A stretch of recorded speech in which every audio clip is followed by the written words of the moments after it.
and welcome to the latest episode of About Small Business. In this episode of the podcast, I'm actually going to be talking to Rachael Jewson of Knitsley Farm Shop, a bit of a legend around the concert area.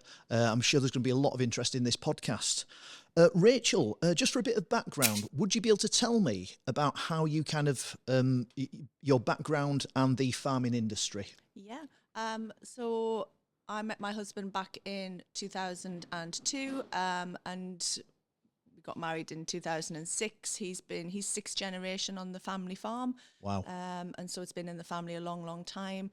We had a range of disused buildings that we were deciding what to do with. There was some DEFRA funding at the time.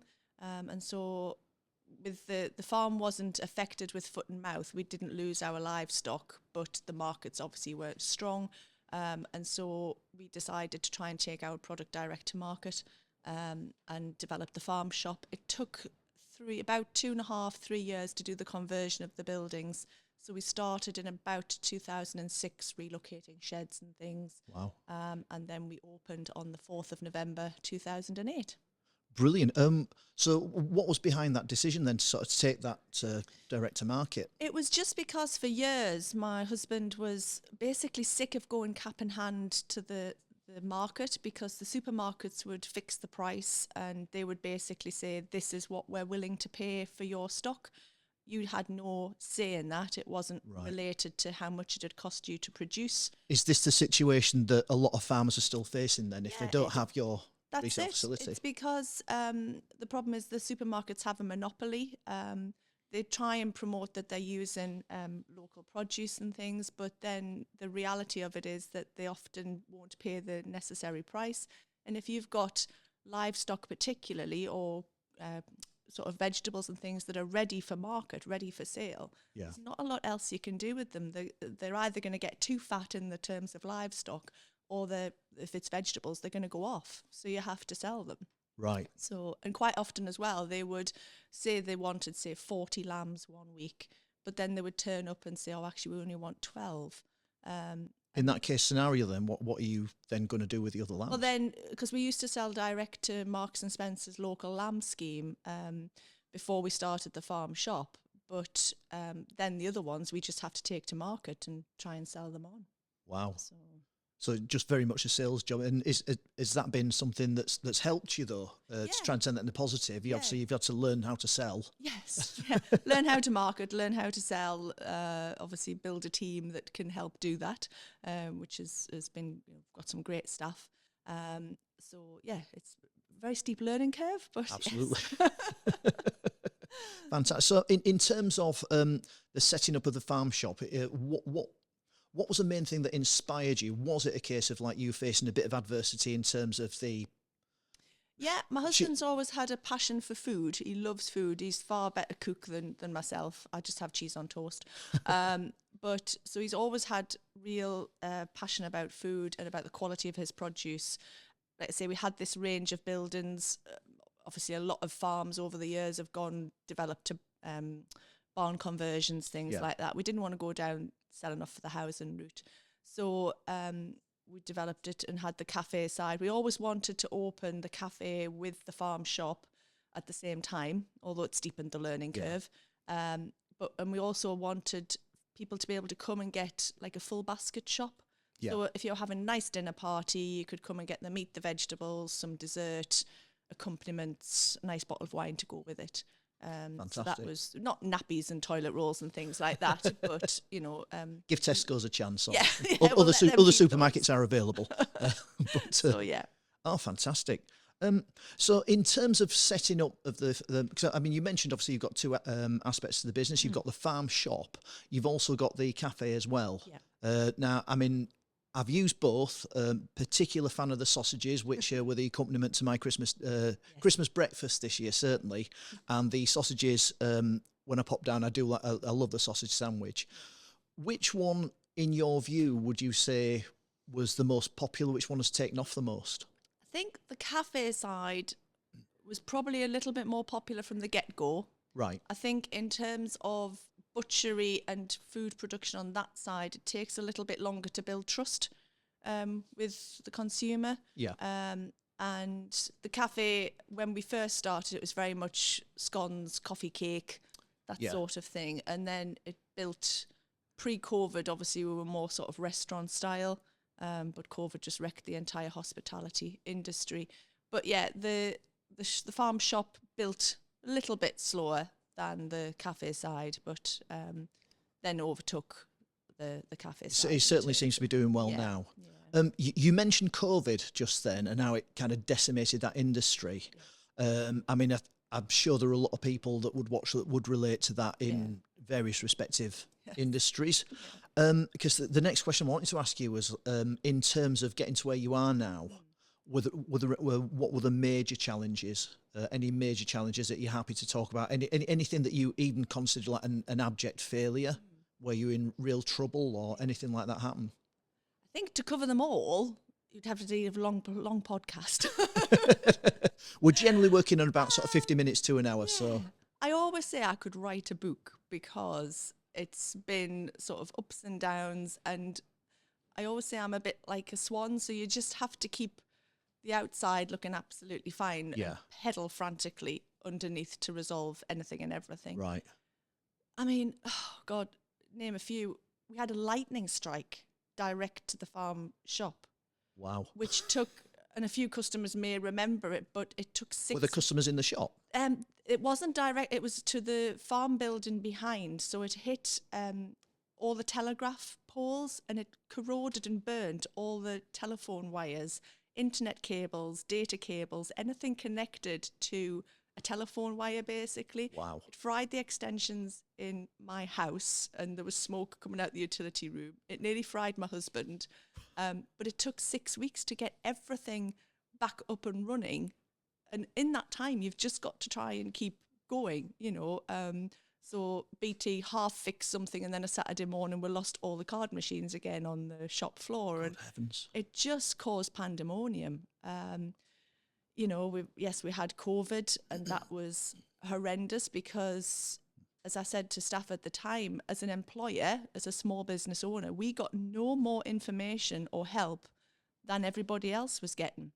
You know, yes, the government were making it up as much as everybody at the time. Yeah. And we didn't get any more guidance. We were sort of swimming, trying to decide what to do. Nobody knew how long, and certainly couldn't predict how long furlough would last. No. So we had to make staffing decisions based on that, and sadly lose some staff. We had to rework business models. It was, and as well, you've got 3 children at home homeschooling. Absolutely, yeah. So you're trying to be teacher, and you know, and you don't, because your staff are off, or because some of them are shielding and things, you depleted on your staffing side, so it sort of made it even harder.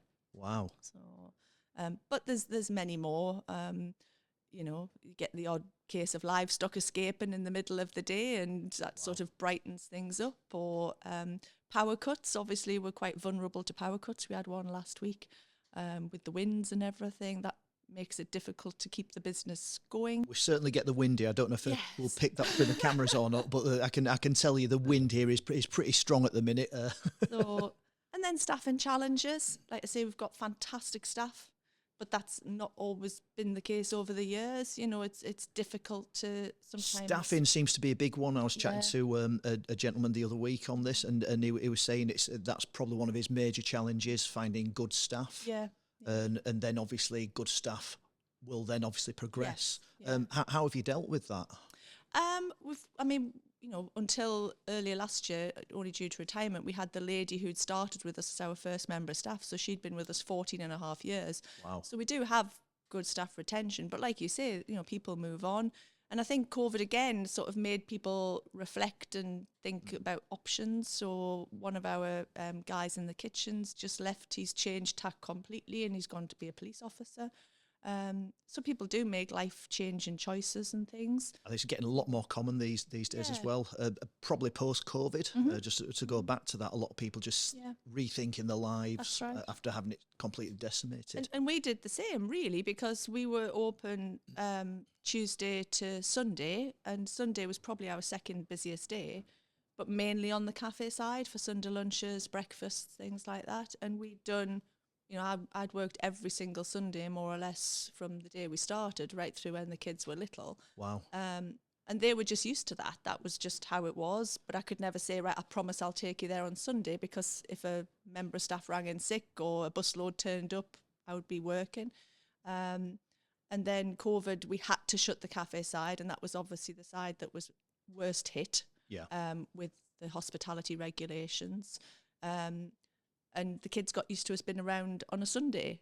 And then we sort of thought about it and reflected on it and thought, well, to take that back away from them was going to be quite hard.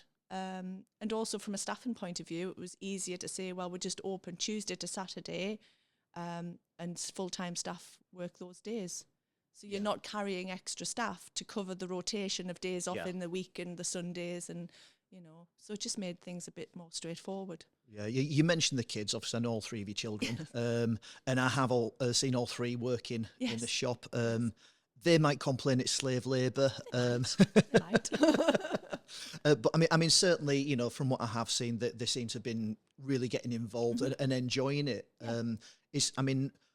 From a parenting point of view, because I mean that is something we all have to juggle. We'll maybe come on to this in a bit more detail a bit later. Balancing between a hectic business and entrepreneurship and being a parent as well. What would you say were the benefits to involving your children in a venture like yours? Particularly sort of our eldest, who's 16 now, her interaction skills and people skills are fantastic. I deal with people coming for, they drop CVs in and things, but they drop a CV in, but they can't articulate much about what they want or what they're looking for. And you think, well, I couldn't really put you in front of customers just yet. But, from the age sort of 13, 14, she can deal with customer inquiries. She can deal with complaints. She can deal with, the vast range of complaints. You get, occasionally we get the odd one. I'm going to say, are there any stories on that one? But, she deals with them, and if she can't deal with them, she knows to come and get me or to escalate it. But I think I would say the people skills, and certainly from a farming point of view, I came from a background of industry and education. My husband had worked on other farms, but farming now is quite isolated. Gone are the days of big teams. So he'd been sort of working with more one or two people, whereas obviously this business, pre-COVID, we had 47 staff.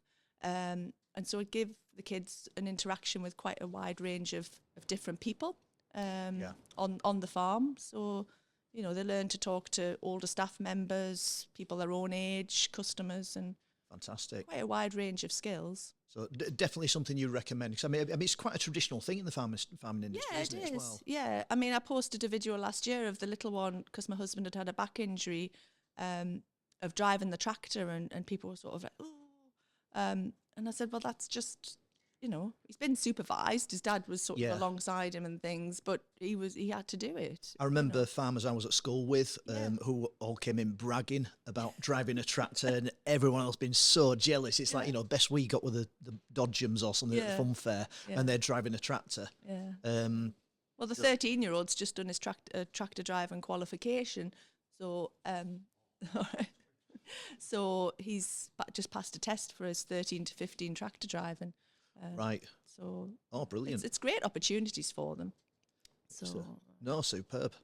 But like you say, it comes with its difficulties as well, because I was just saying it to someone the other day, you're on site. Yeah. If you're away at work, particularly when the kids were a bit littler, they would quite often just come and find me in the middle of work. And you feel awful sort of shooing them away and saying, well, I'm busy. Whereas if you were away at a workplace, they couldn't drive to find you, or, they would just stay where they are. So there is that conflict. Yeah. It's handy. And likewise, because we live on site, if I try and take a little bit of time away or off and something happens, then I'm very easily found. Yeah. No hiding. No, so it's a little bit too easy for staff to just, I'll just go and get Rachel and she can sort it out. Whereas if I wasn't physically on site, I don't think they would drive and find me. Right. So yeah, no, that's a good point. Ellen's favourite saying was, Mum, you said you'd be 5 minutes and you've been gone all day. So that happens as well.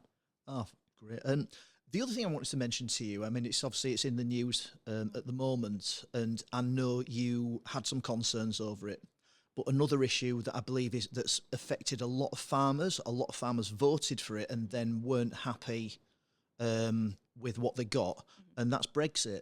How did that affect you? We don't export anything. The main problem with, I don't know the ins and outs of Brexit. I try not to follow politics. It just depresses me. My husband does more, but it's mainly the subsidy system, right? That is going to hammer us. People are aware that for years and years and years, farmers have had subsidies to subsidise food prices, basically, because you can't produce the livestock or the crops without the subsidies.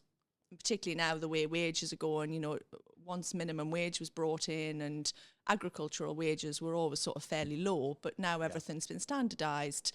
People can earn more at Aldi and things, and farm workers and labourers are really, really hard to find, and also cost the same as everything else. Yeah. So your input costs are massively high. Now they're phasing subsidies right down. They're going to be gone, I think, this year or next. Yeah. And there's a lot of people very, very fearful about what comes next. The way the government are pushing it is that they're actually now favouring subsidising conservation rather than food production. And in fact have offered many farmers, and they've put a thing out there saying to farmers, if you want to stop all food production on your farm and basically turn it into a conservation site, they give you like a golden handshake, like a payment. Wow. That's quite remarkable, actually, given that, 'cause, I mean, certainly I know a lot of people who I know voted for Brexit were very much of the view that it was going to help people like you. I suspect, possibly, I don't know, but many farmers thought that might be the case as well, and just encouraging people to shop local and boost that. Yeah. So that's They haven't invested in British farming really at all. And like I say, it's quite concerning. I know my husband's really worried about it in the direction that they're trying to push it. So where is British food and meat going to come from? Is it going to go down the lab route that everybody seems to be favouring, this horrendous idea of lab-produced meat? Is that where they're taking it? Is it going to all be imported? There's regular I follow a British farming forum on Facebook, regular videos on there where farmers go and try and find local meat at prime times in the supermarket and can only find New Zealand lamb and...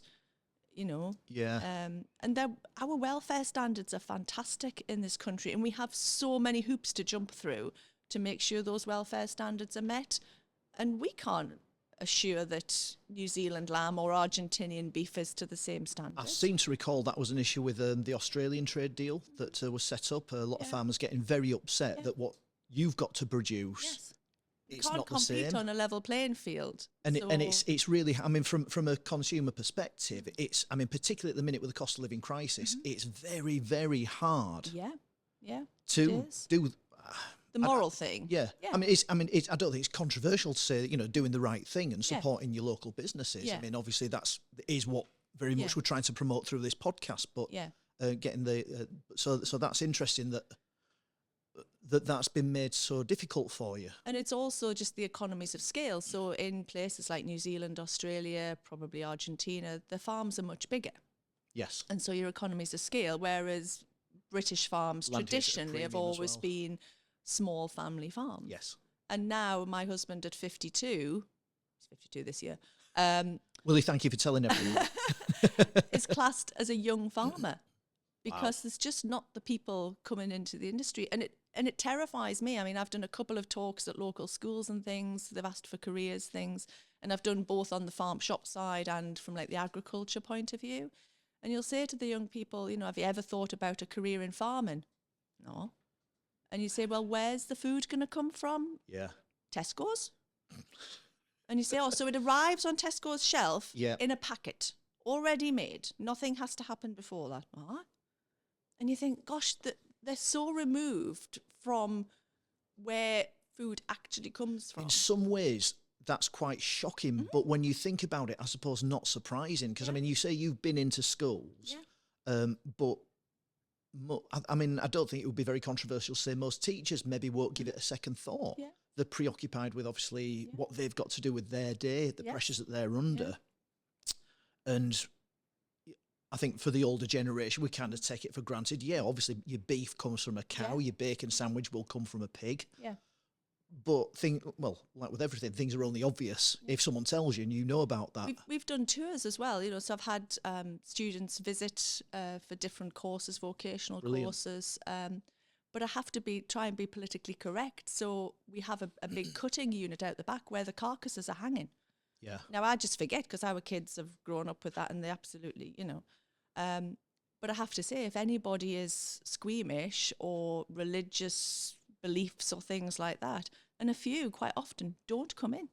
No. They won't come and actually see the base product, or they go in and they're like, oh, I can't, you know.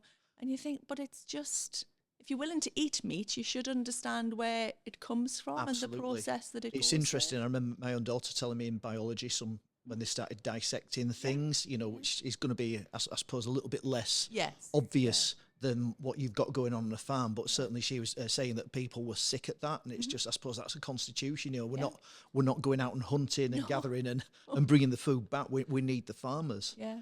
Just on that, what do you think?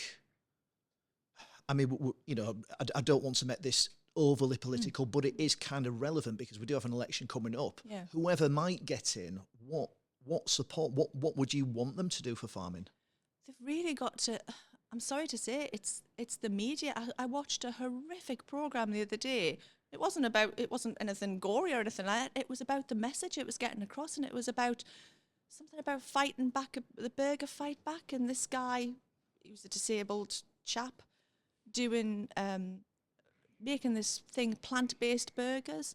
And it's this message that's going out that this plant-based, I appreciate everybody has dietary requirements and choices and things like that, but they're pushing that plant-based is so much more sustainable, and it's wrong because we can't grow half the stuff this side.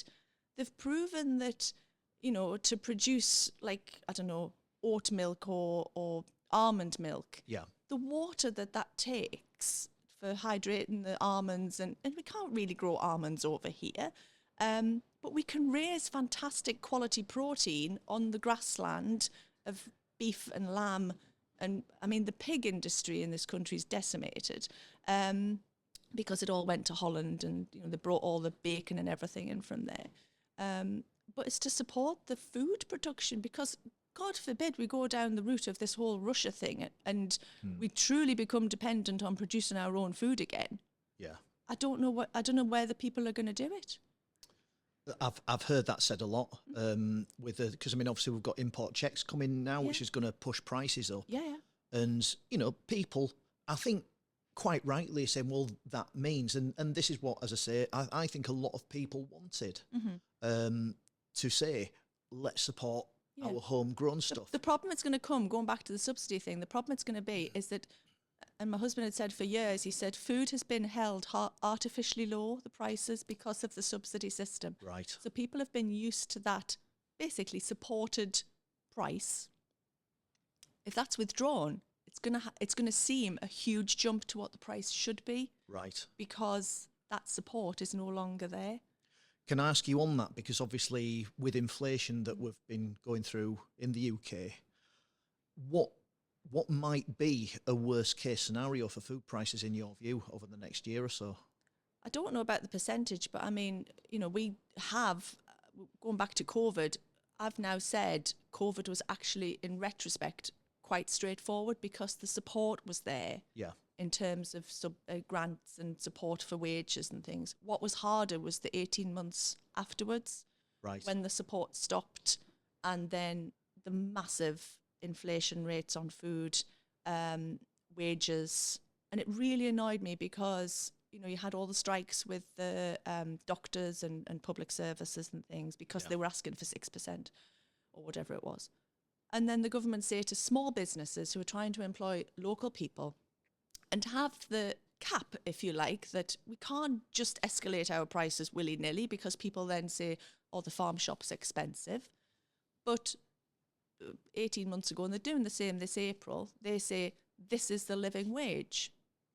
And that living wage for some brackets went up 10.9%. Wow. So you might have people above that because of responsibility, seniority, experience. Yeah. So the people underneath get a huge jump.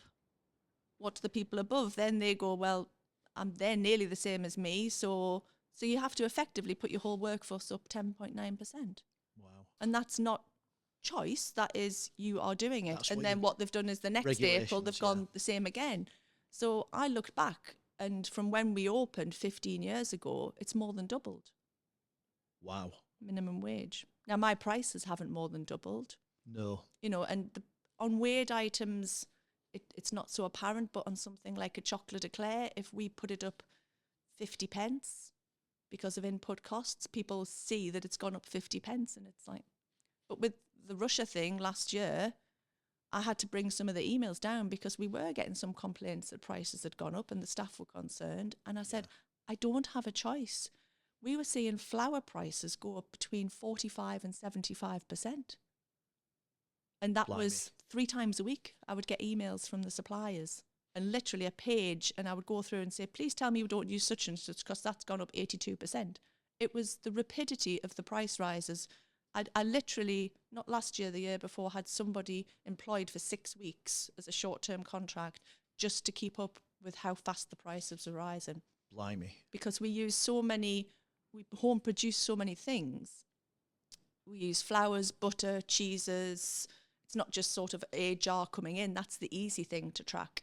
But if you've got 15 items that make up a cake, to map the costs rise on all of that, it was like a runaway train.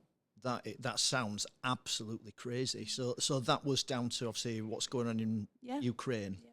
Yeah. I mean, what other products? Because I mean, it's obviously, I think from the point of view of your average person who doesn't know a lot about this kind of thing, I was maybe sitting, I'd listen to the news, and I'm thinking, you know, obviously, that's terrible. We should do something to help. But what other products are directly impacted? Because I think a lot of people are still of the view, well, hang on, that's just our business, we shouldn't get involved.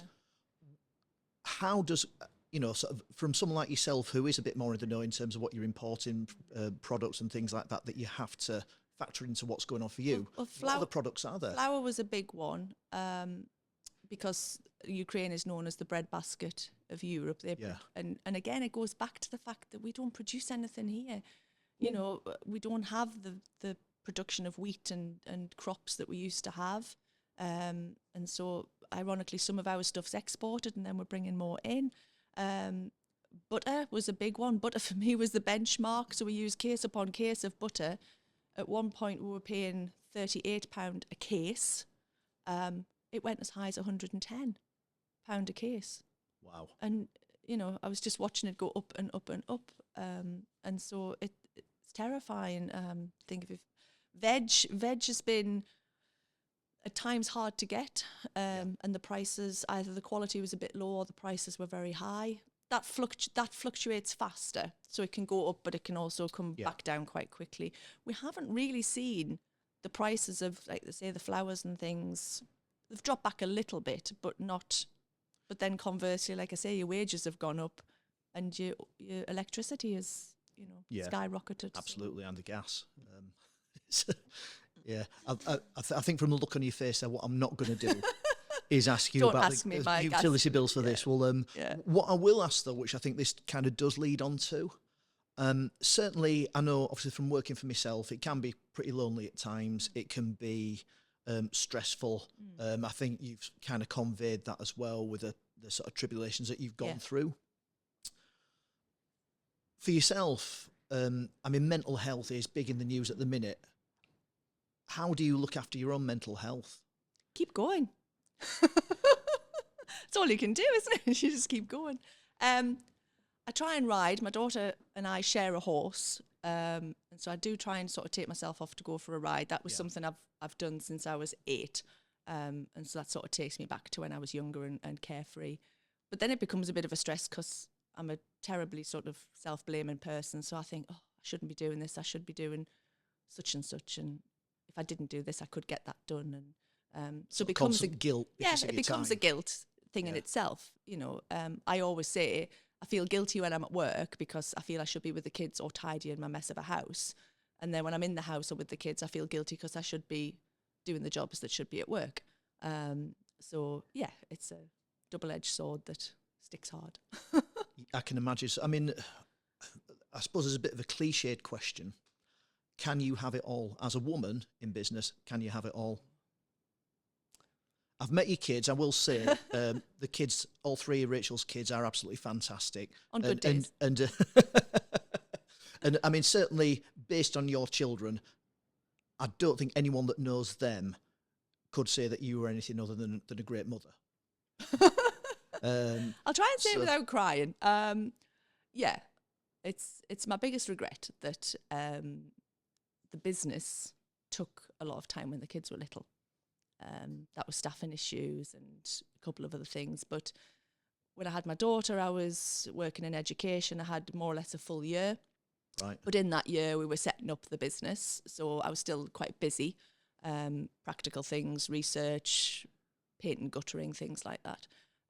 With the boys, so the middle child, Tom, was born 2010. So we'd been open about 18 months. So still relatively a young business, but grown quite quickly. Yeah. And I was back to work the next day. Wow. After having him. The next day. The next day. Mm-hmm. Wow. So, yeah. I'm not going to lie. You're not selling this. People going into farming. And and I'd had him in the car. So I had one night in hospital, and then the next day I was doing the tills and the banking and everything. I was back to work more or less full time after about a week. Wow, that. And he used to come with me in the pram. So, I mean, in terms of childcare, it's always sort of, I was only able to do that because we lived on site. So he could be with his grandma, and then I could dot backwards and forwards. Yeah. I obviously wasn't away from him. But, and then the little one, the same. I had him, and then I was back about 3 days later. But and there were 3 under 5 at one point. So. That doesn't even bear thinking about, does it? How I rocked up sometimes, I don't know. That is wow, that's quite remarkable. And I think there is a little bit of a farming culture that you just got to get up and get on with it. I was going to say, does that kind of give you some consolation, because it's kind of, I think where farming is different to a lot of businesses. I mean, most businesses, I think their owners will say it's a way of life, but farming, it's almost understood between people who are ignorant of the profession. Yeah. It's a way of life, the farmers, and like sort of the way the farms are passed down. You mentioned that your husband is 6th generation, which I mean in itself is amazing. Yeah. So that must give you some consolation. You mentioned while you were talking about that a question that I kind of wish I'd asked you at the start of this interview about what you did before. You mentioned you were in education. Yes, I used to lecture at Hoffel College. So I was in industry after I left school. I did always want to teach, but A-levels went a bit wonky-donkey. And so I couldn't do primary teaching, and then sort of did vocational qualifications in equine, in horses, like professional qualifications, and then did teaching certificates in Cert Ed. Right. So then I was lecturing at Hoffel College, and just before I left to have Ellen, was team leader for the equine unit down there. Do you miss it? I do and I don't. I miss worked with some lovely people. I'm still in touch with quite a few of them. I don't miss some of the hand-tied politics that went with it. It was, again, the equine side is quite hard because it wasn't like teaching computers. So at Christmas, so the first Christmas I was there, my yard staff had left, and I couldn't just switch the horses off for the Christmas holidays. I was down 2 times a day to make sure the horses were all right and sort out and everything. So you've got a physical entity, if you like, which is your learning resource, who needs to be kept alive during the holidays. So, when staffing issues hit on that side, it was quite tricky. Could you go back to being employed, do you think?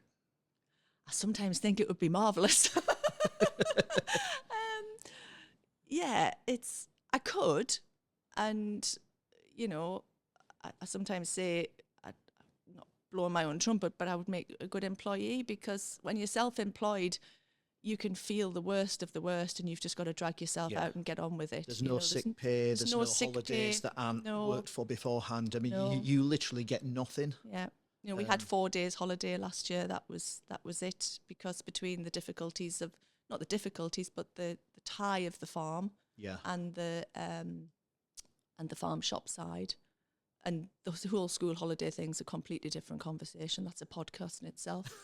Because school holidays were set round the farming calendar, historically. Do you know what? I've worked in education for all these years, and I don't think I actually realised that. So Easter, they've got the longer time, so kids could be back at home to help on the farms. Summertime is hay time and harvest, so they get the longer holiday.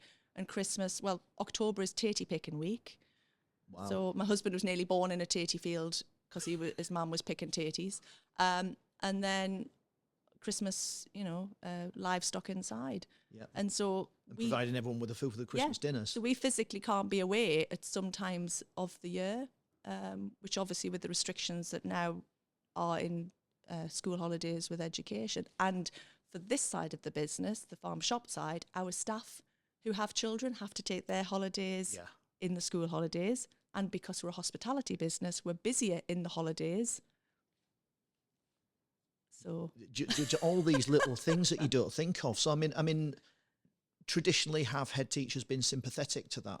Where they can be, they have been. Yeah. But their hands are completely tied, and I understand that.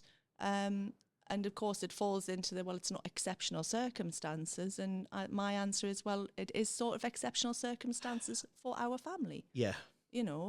And so I've got to the point where I say, well, either you can tell my children they can't have a family holiday, or we're going. And so that's what we do, Right. But it is difficult. It's a tough one. So many challenges. It sort of links back to employment on the farm. Years ago, so my father-in-law popped his head in before. He's 86, still working on the farm. So we've got 86, my husband at 50s, and then we've got my boys. I'm just going to pause you. 86 years old and working on the farm. I'm almost scared to ask this. What's he doing? Oh, everything. He's been out on the quad bike because Edward had to cover the bakery this morning from 4 o'clock. Sorry, 86 years old on a quad bike? Yeah. Yeah. That is incredible. So he will go every week and get the cattle that we put in for the farm shop. And he'll drive them to the abattoir and then come back. He'll take the lambs to market or... amazing. Like we've said, obviously, about sort of the kids mucking in and things like that. Is that traditional, normal for the fact? Wow. Yeah. So he wouldn't know what else to do. He's done it. He took over the farm at 15. So I think that is actually interesting though, because I mean I've had a few conversations where you talk to people about retirement, and everyone's, we want to retire early. I remember when I was younger, it's, we want to be retired at 50, or I mean, a lot of our parents, I think, were, voluntary redundancy, and we had that. But I think a lot of people don't really think about what retirement actually means. Yeah. And I mean, whenever I talk about this, I think it very much depends, because everything I do, I do because I love it. Yes. It's any sort of financial remuneration is very much secondary. Yeah. And so the way that I view this is like, well, I'm either already retired or I never want to, because I'm doing what I would do if I didn't need the money. Yeah. So I think a lot of people kind of think, well, retirement, it's going to look like maybe just lying on a beach all day sipping cocktails, failing to appreciate that within a very short space of time, you're going to get morbidly obese, become an alcoholic and die. Yes.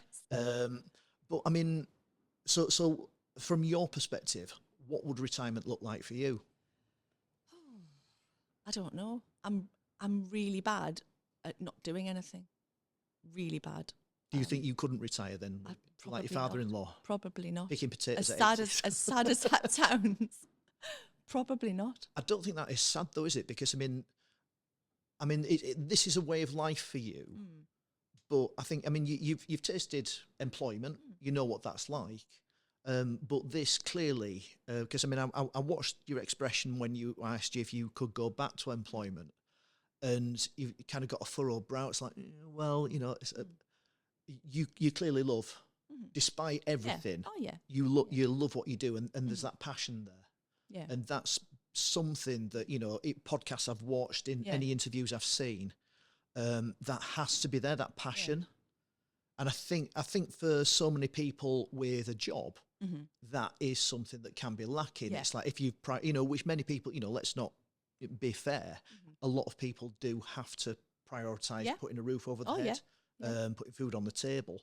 But I suppose one area where we are lucky is that we're living that passion. And I mean, that is something that it looks like you're doing.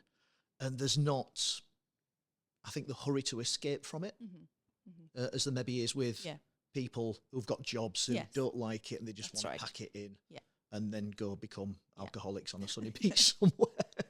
And I mean, I think what people forget with this people always refer to it, we refer to it as the business, the farm shop. But actually, when you break it down, as you said, the shop and the cafe, which is sort of what it was when it started. But because we've invested over the years, it's now sort of a group of small businesses. Yeah. So it's a bit like having a butcher's shop and a shop and a cafe and a commercial kitchen.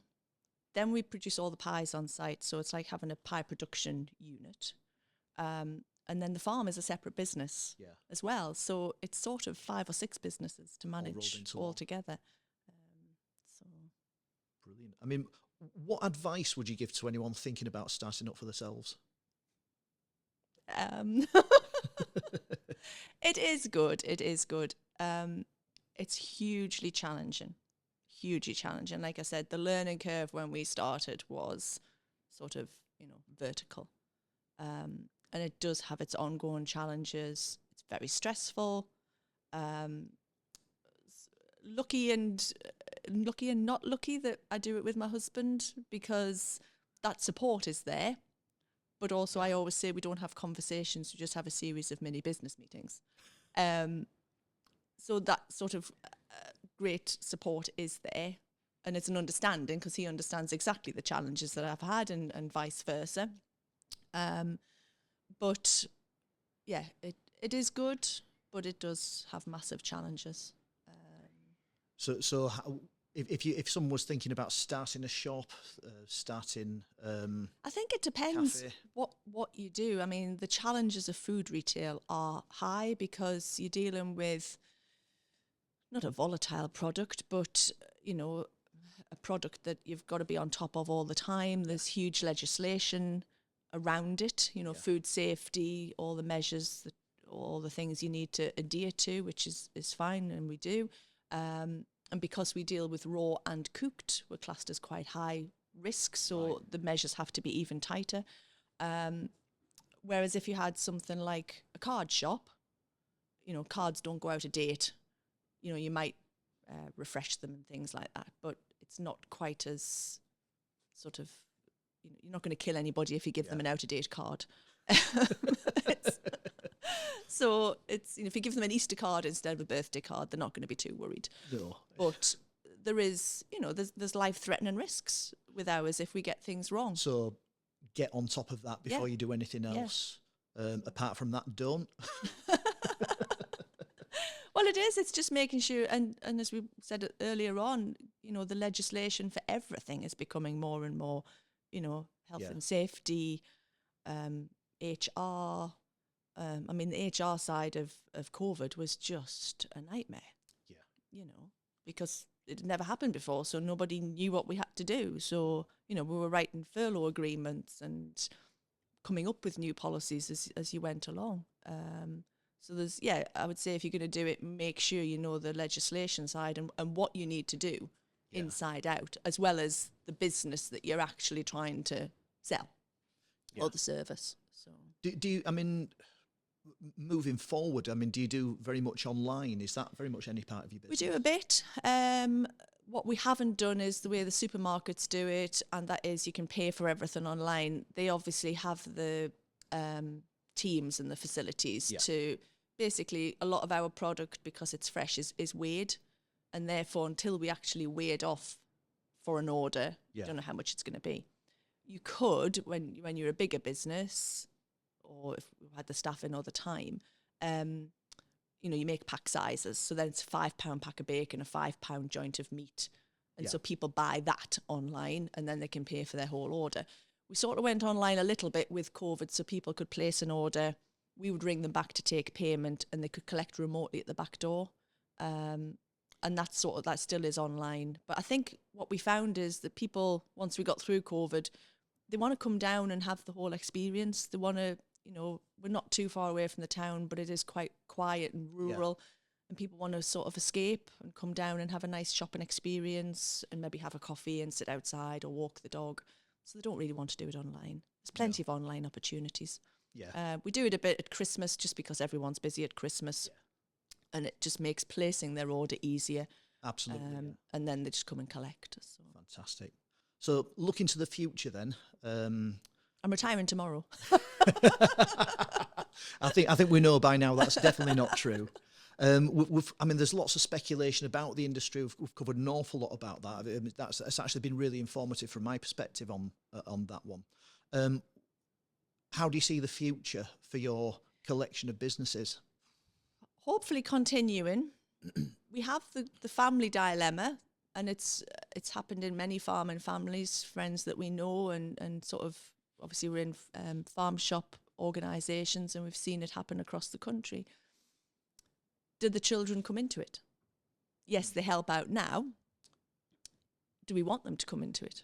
We know the struggles and the challenges, and as you said, the mental health challenges it can pose. We know the limitations and the sacrifices you sometimes have to make. Do we saddle them with that? Or Interesting choice of words. Or do we say, find your own path?